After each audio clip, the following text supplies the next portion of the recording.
Glenn Beck, you brag that you got a $50 million contract. And I think that's great for you. Wonderful. And I want to be clear here. I'm not attacking you because you're well known on TV and because you have a big paycheck. You are a very talented radio host. I don't know how you do 3 hours a day and then go get ready for that big TV show. I mean, I know it must be exhausting. And you pull it off very well, and I admire your talent. But being somewhat of a novice of history, I also admire the talent of Benedict Arnold, one of our better generals in the Revolutionary War. And I don't attack people lightly. Even though I disagree with a lot of things Michael Savage does, I defend his right to say it. And when he was getting censored, I stood up for him. When Van Jones was calling for your firing, Glenn, I stood up for you. When people have tried to pull down Rush Limbaugh as a symbol of free speech talk radio, I've defended Limbaugh. Even though I know he's a drug-addled, arrogant deceiver who has led conservatives astray. Because I understand the part you're playing. You're meant to discredit true conservatism and libertarianism. And you're meant to be a ringer in this fight as the global corporate state socializes the wealth in this country so they can more easily extract it offshore. But Glenn, I want to talk directly to you right now. And I want to tell you that history is what matters. And being on the right side of history is what is important. And you don't want your grandchildren and great-grandchildren to look back on you as a Benedict Arnold, as a traitor. You don't want people to look back on you as a media whore. You don't want people to look back on what you're doing now as being loyal opposition. I understand you were hired because you're a slick presenter. I understand you were hired because of your slick dual message to discredit and polarize the conservative movement for the left, to dress up in lederhosen and clearly fake cry and then admit you're fake crying, to further convince the left that the right is insane. But at the same time,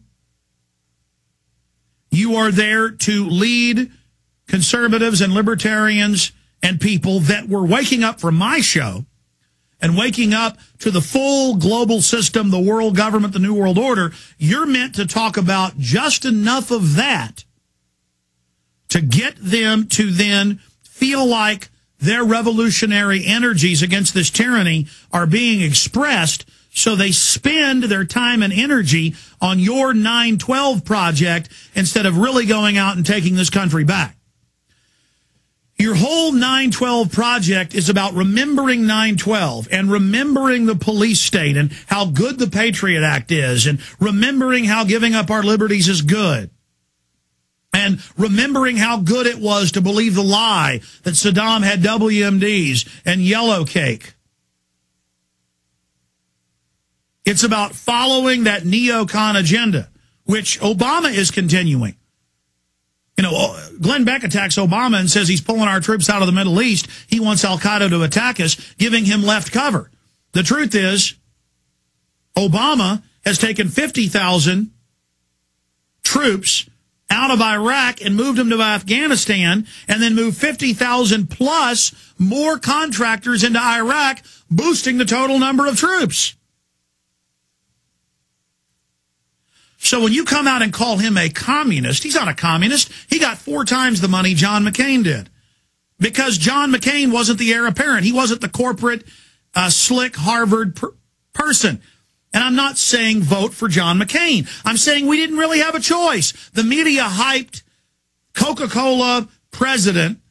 The media president was Barack H. Obama.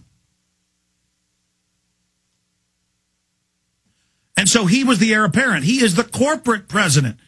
But see, Glenn Beck is meant to make conservatives not shift out of the left-right paradigm. He's meant to keep them in that paradigm and to see Obama as this big leftist, when really he's just a statist looting us for offshore banks. $23.7 trillion has been stolen by the bipartisan group under Bush and Obama to offshore banks. They're using that money to come in and buy up our economy and the smaller banks and insurance companies and credit unions. The new reform plan of Obama will give total dictatorial power to a new private board of banks over every part of our economy, from a hot dog stand to a hair salon to a factory to a car dealership. And the truth is, a bipartisan group wants that power.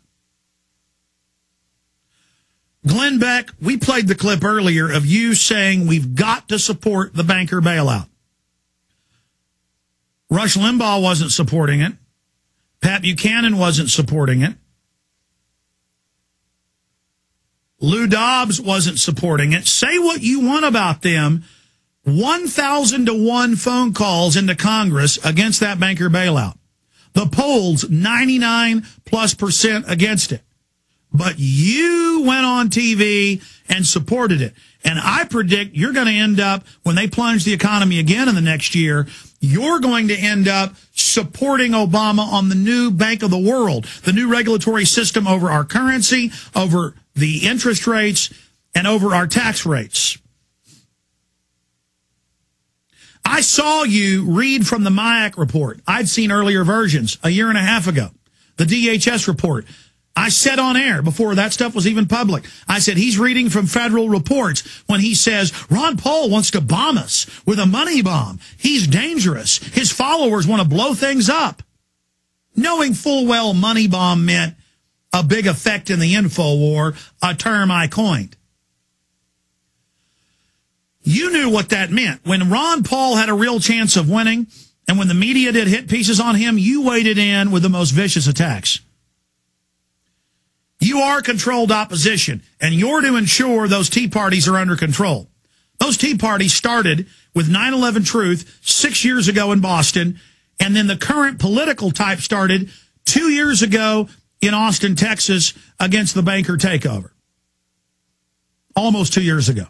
A year and 9 months ago. That happened with 9/11 Truth and We Are Change in Austin.